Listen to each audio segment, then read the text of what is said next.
Hey, everybody, and welcome back to another YouTube video on design. This is episode 2, redesigning a nursing home. And I've worked in a nursing home for about 3 years, and one thing that I do um, at places I've worked in the past, or at places I shop or go to on a regular basis, I always look at how things are designed. And by looking at how things are designed, I notice problems. And by thinking about these problems a little bit differently, could come up with a better solution. Because that's what design is. It's solving problems to create our future. Now, since I worked in a nursing home for a few years, and this is a nursing home just around New Hampshire, but I do suspect nursing homes are probably the same throughout the country, unless there's like any really new facilities.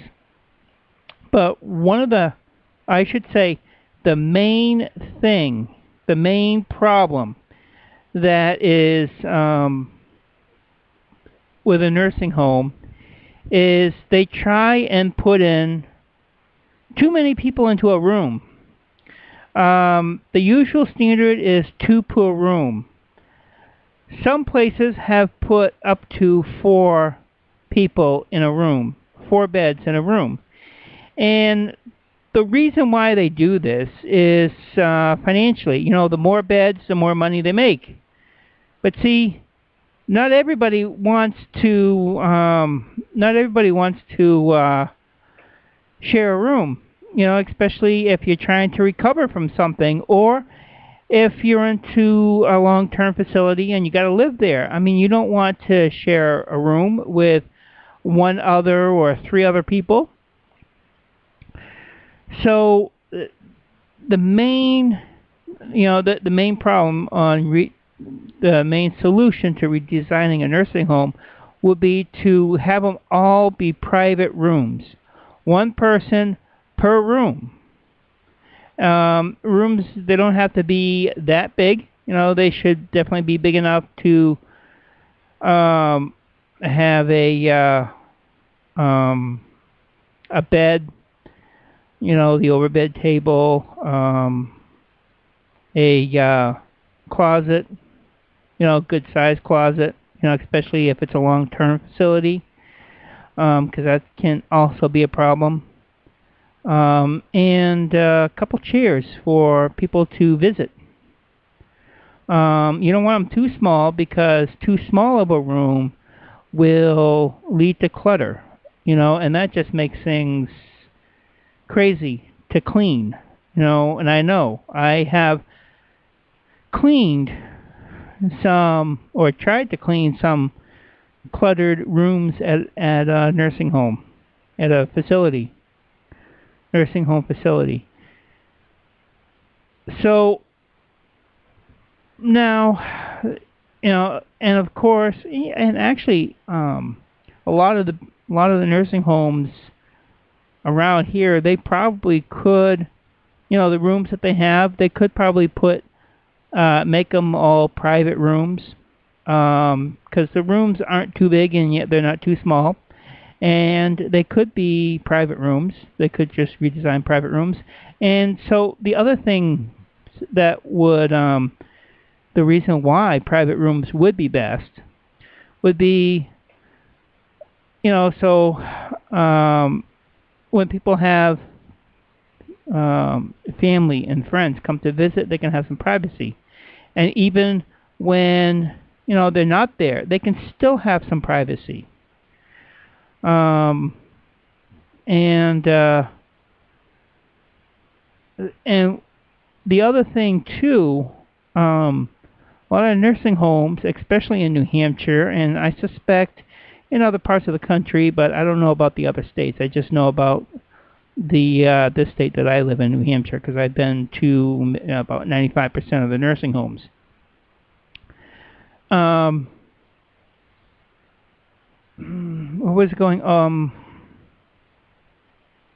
Where was I going with this? Too bad I can't Oh yes, they would have. I got notes just in case I get lost. There is less staff in a lot of these nursing homes. There's not enough LNAs. There's usually enough nurses, but some homes they do have less nurses per shift. They definitely have less LNAs, licensed nursing assistants. That's the people who actually clean the poop of the residents and give them baths and showers and things like that. So they could, instead of getting more LNAs, they could just keep the LNAs that they have, and they would also service the residents or patients better, because there would be enough people to handle the amount of people out there. And also, the other good thing, the other thing that they could do when they redesign rooms and make them private, they could call them suites. They could charge a little bit more for the room because it'd be private. As long as they charge what the market can bear.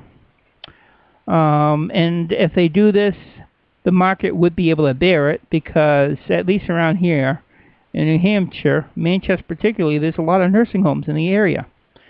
And nobody would have to worry about having empty beds. Because that's a main problem that a lot of the nursing homes in this area have, is empty beds for a variety of different reasons. One is, the cuts in Medicare that this administration and the administration's Congress put in the Obama bill, the Obama healthcare bill. They actually did cut Medicare. Anyways, you can read the bill yourself on that one. So those are the main ways to redesign the nursing homes. And the other thing, since they also have these, and they could also redesign them and fix them up and make them look really nice. And it would also be easier to clean each room. It'd be easier to clean each room. Also, they could have a common area, one big common area, like a dining room or a sitting room, TV room, maybe a little bit of all, even maybe an activities or / game room, where residents can actually meet, talk to each other, and when they want to be social, they can be social. But if they don't want to be social, if they just want some privacy, they can just go back to their room, watch TV, read, do whatever, do Sudoku, whatever, whatever they want to do. And they could actually charge for the price of a private room. And I would also think that they would be making a little bit of the profits, because they wouldn't need as much supplies, because they wouldn't have a lot of residents in the room. So since they wouldn't have a whole lot of residents in a facility, they wouldn't need to order as many supplies, like linens, and that's also a big problem. And also making sure that there's enough toilet paper, paper towels, and all that good stuff, and the other types of supplies that they use. Catheters, paper cup, plastic cups, the little styrofoam cups for water or soda, cranberry juice, orange juice, whatever, So the homes would also be a whole lot cleaner. They would be less stressful, and they wouldn't need as many employees. They could probably get away with the amount of employees now they have, because right now they don't have enough employees in many different places at least in this state, New Hampshire. And that's how design is. That's how we find a problem in our life, and we think about solutions to that problem. And we design either a new building, a new gadget, a new computer, a new payroll service, a new way of cleaning rooms, a new way of doing anything, teaching, a new way, you name the problem. For every problem there's a solution, and that's part of design. So anyways, kind of rambling along there. It's a little bit shorter video. I am not quite sure what the next video on design will be. Just gotta kind of look in my design book and look around, because as I talk to you about design, I am learning more about design. As because to actually talk about you, I have to learn about it. I have to see what's out there and see what other people are doing. So we'll do that. So I'm not sure what the episode 3 will be. So stay tuned. About a week or so. I think I'll probably put these out once a week. These videos. I'll probably record other videos on other subjects anytime during the week. But these, I'll try and keep them around once a week. They either come out on a weekend or a Monday, depending upon my days off and what's going on in my life. Anyways, so when we solve the problems in our lives, we create our future. And stay creative in the magic of life. Stay tuned for episode 3. Thank you.